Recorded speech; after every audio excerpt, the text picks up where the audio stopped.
Hi everyone. Today we're going to be learning about human trafficking in children. This report was by Carol Garcia, Christy Gomez, Matthew Lunn, and Joseph Kananen. So what is human trafficking? Human trafficking involves the use of force, fraud, or coercion to obtain some type of labor or commercial sex act.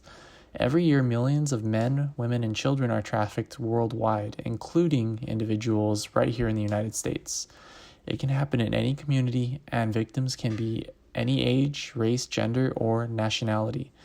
Traffickers might use violence, manipulation, or false promises of well-paying jobs or romantic relationships to lure victims into trafficking situations.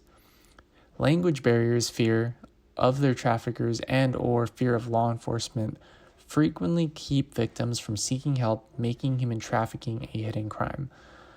Traffickers look for people who are susceptible for a variety of reasons, including psychological or emotional vulnerability, economic hardship, lack of a social safety net, natural disasters, or political instability. The trauma caused by traffickers can be so great that many may not identify themselves as victims or ask for help, even in highly public settings.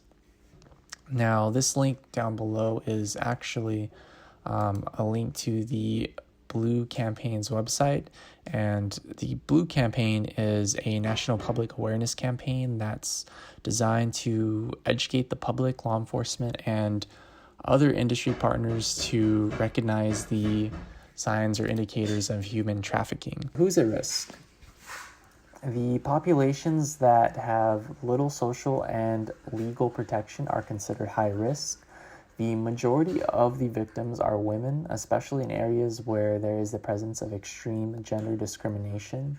Additional factors for targets of human trafficking are those involved with gangs, areas that suffer with poverty, people residing in a place of political instability, highly racist communities, and individuals that suffer from mental disorders. So as unfortunate as it is, oftentimes the people who are most vulnerable are usually those who are also most susceptible to become victims of human trafficking. And if you look at the image on the right side, you can see the human trafficking triangle. It consists of the trafficker who supplies demand and exploits victims, men, women, children, all for profit. The buyer is the one who creates demand and floods the market with money, and the victim who is sold as a commodity and raped for profit. And this includes all genders, ages, and races. And if we look in our next slide here, we can see that the average age for girls trafficked into prostitution in the United States are between the ages of 12 and 14 years old. So still very much children are the ones who are the most susceptible to being trafficked into prostitution, which I know we often like to believe that this type of thing couldn't happen here in the United States, but this is clearly a very serious problem. And if we look on the right side of the slide, we can see that $632,000 is a pimp's yearly income. So working nearly 7 days a week for women meeting a daily quota of $500 per night would earn their pimp an estimated $632,000 according to the research of the Polaris Project. So clearly we can see the main incentive here for why people are being targeted for human trafficking. Clearly it is a very lucrative business, and as corrupt and atrocious as the act of human trafficking is, this is still a very prevalent issue here in the United States. Signs of human trafficking. It is sometimes said that human trafficking is an invisible crime. This is because its signs are not always obvious to the untrained eye. However, there are some indicators that may serve as a warning sign, particularly when they appear in combination with each other. One might suspect that something is amiss if an individual lacks control of identification documents or travel documents, lives and works at the same location, lacks freedom of movement, seems to be restricted from socializing, attending religious services, or contacting family, seems deprived of their basic life necessities such as food, water, sleep, or medical care, shown signs of having been abused or physically assaulted. Such signs range from the more obvious, such as broken bones, to the more subtle signs, such as branding or tattooing. Seems submissive or fearful in the presence of others, seems not to control their own schedule, seems to not have concrete short-term or long-term plans, seems to lack knowledge about the place where he or she lives, appears to date much older, abusive, or controlling men. So there's definitely a lot to take in here. But these are just some of the tools and signs you can kind of use in order to spot a potential victim of human trafficking. Where it's happening. Did you know that women and children are being forced, frauded, and coerced into what amounts to sexual slavery? So these are some of the most common areas where human trafficking are taking place. Escort services. So whether a date is acquired on Craigslist.com or Backpage.com or by calling a number on a newspaper ad, escort services are nothing more than thinly veiled prostitution. Massage parlors. There are over 4,000 brothels disguised as fake massage businesses in the United States, according to online lists meticulously updated by Johns on a daily basis. Truck stops.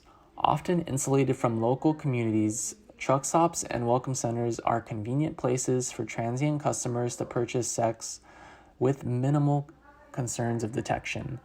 And streets, motels, and residential. While you may think of a prostitute walking down the street, it's more likely that she's living and working out of a motel, a local residence, and setting up dates via phone. Human trafficking statistics. So this is an analysis of data from the U.S. National Human Trafficking Hotline in 2020. And what this data tells us is the situations of human trafficking that were identified, as well as the victims of human trafficking that were identified. So the situations of trafficking that were identified is 10,583, and the victims of human trafficking identified were 16,658. And if you look below, you can kind of see that the vast majority of human trafficking victims and situations were primarily related to sex. And below that, we can see that some are in forced labor, and some are actually both sex and forced labor, and the other are kind of not specified. But of course, we can surmise that they're clearly, terrible and atrocious acts in themselves. And when we look below that, we can kind of see the top types of human trafficking that was defined in Polaris's report. And at the top, we can see escort services, pornography, illicit massage, health and beauty, and so on and so forth. And we can see that there is an incredibly vast amount of human trafficking still taking place. And mind you, this is all amidst the coronavirus pandemic. So what does that really tell us? It tells us that it's terrible to know that human trafficking seems to be pandemic proof. And while all these other businesses were first to undergo lockdowns, clearly it has not affected human trafficking in the slightest, so it still remains a really prevalent issue here in the United States. Myths versus facts. It's always or usually a violent crime. Human trafficking involves commercial sex. Only undocumented foreign nations get trafficked in the United States. Happens only in underground industries. Only women and girls can be victims or survivors of sex trafficking. This act involves moving, traveling, or transporting people across national borders or states. Labor trafficking is only or primarily a problem in developing countries. Traffickers target victims they don't know. Many people have misconceptions of what human trafficking truly is. Human trafficking is not always physically forcing someone into a situation, but usually traffickers do use psychological means as tricking, defrauding, manipulating, or threatening victims into providing exploitative labor. Sometimes they're not even strangers, but can also be partners, family members, and parents. This is not only a problem in developing countries, but it actually happens all around the world, even here in the United States. These sexual acts can happen anywhere, and sometimes the recruitment process occurs in the victim's own home. And on our next slide, we have a recount done by Shamir McKenzie, who is a victim of human trafficking. So Shamir McKenzie was a college student who struggled to pay her tuition when she met her trafficker in 2005. He was a charismatic man who lured Mackenzie into a relationship, promising to help and give her an opportunity to safely and quickly earn money by dancing for clients. Instead, he forced her into prostitution for 2 years. And below is a quote by Mackenzie. It says, "This is when I realized there was no hope. I had to continue this life of being obedient to him so my family wouldn't get hurt, as he reminded me each day. I was alive but was not living. I was a slave." So it's really powerful stuff, and I think what makes this recount so important and so eye-opening is that when we look at Shamir McKenzie, she was just a college student struggling to pay her tuition. How many of us have been people like her, or are college students like her, or are students in general? It's just something that can happen to anyone. And when you're a college student struggling to pay your tuition, and some charming stranger comes by and offers you a chance at making money and having financial stability, it's very easy to see how people become victims of human trafficking. So it's just something to consider. Oftentimes we like to envision that people who are human traffickers, we like to think that they're these really hideous and grotesque people who would actually go so far as to harm other human beings, but in reality is they're usually not like that at all. They're usually pretenders. They are con artists. They're kind of making it seem like they're on your side and they want to help you, when in reality, they are doing everything they possibly can to take advantage of you and to intimidate you. What can we do? We can share a missing persons poster. We can learn how to spot signs of exploitation. We can report a trafficking tip to the FBI. We can share trafficking tips to the FBI, download the Trafficking app to send hotel images that can aid investigations. We can be alert during Amber Alerts. We can be aware of online predators. We can attend a long-term trafficking prevention training. And we can donate directly to a trafficking prevention nonprofit. So, we have a lot of means and tools at our disposal that we can do to help prevent human trafficking from taking place, and also to bring human traffickers to justice. And on this slide, we have education tools for parents to use to protect their children. We have some articles here that can kind of give you a more in-depth explanation on what human trafficking is and how to prevent human trafficking from happening, as well as some programs that help teach of the dangers of human trafficking and how to avoid them. Local cases of human trafficking. Child human trafficking in Los Angeles. During the week of April 19th to 23rd, members of the Los Angeles Child Exploitation and Human Trafficking Task Force in the San Gabriel Valley conducted an operation along the East Holt Avenue corridor in Pomona, a known track, a term commonly used to describe a location for commercial sex trafficking.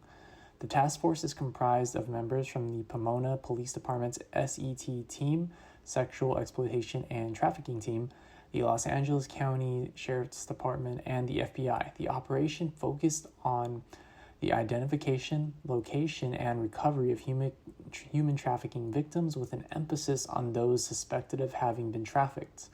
On Monday, April 19, 2021, 2 females who appeared to be very young were observed as they engaged with vehicles occupied by lone males. Both were contacted by members of the task force. One of the females was identified as a 14-year-old who had been reported missing. She is 6 months pregnant. The second female was identified as a 16-year-old A third juvenile female whom investigators determined had been reported missing is 17 years old. In one case, the victim told investigators she had been working as a prostitute since the age of 12. All 3 juveniles were reported missing from cities outside of Pomona. All juveniles were turned over to the care of the Los Angeles County Department of Children and Family. During the 7-day operation, the LAPD made 91 arrests, the Long Beach Police Department made 13 arrests, the LA Regional Human Trafficking Task Force made 36 arrests, and the Pomona Police Department made 5 arrests. Statewide, 39 victims of human trafficking were rescued during the operation, including 13 juveniles, officials said. In Los Angeles County, 14 victims of human trafficking were rescued, 12 by the LAPD and 2 by the Pomona Police Department.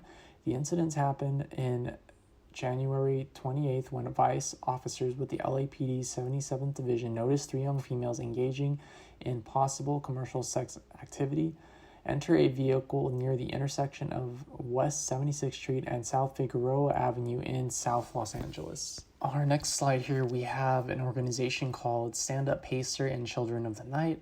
They are a nonprofit organization whose sole purpose is to provide intervention in the lives of children who are sexually exploited and vulnerable or involved in prostitution and pornography. So this is really a great organization that makes a difference in the lives of children who are victims of sex trafficking. This is just some of their contact information as well as their 24-hour helpline. On this page, we have some nonprofit organizations which you can donate to. They do some great things to help prevent human trafficking and help human trafficking victims. And here is our letter and script to agency, and we are directing this letter to the LA Regional Human Trafficking Task Force in hopes to make a difference in the lives of human trafficking victims, as well as to help prevent more victims, or more people rather, of becoming victims of human trafficking. And on our last slide here, we have a first-hand account from a victim of human trafficking. This is actually a TED Talk done by Barbara Amaya, a survivor/victim of human trafficking. And, she really offers an incredible insight into what it was like, being a first-hand victim of human trafficking.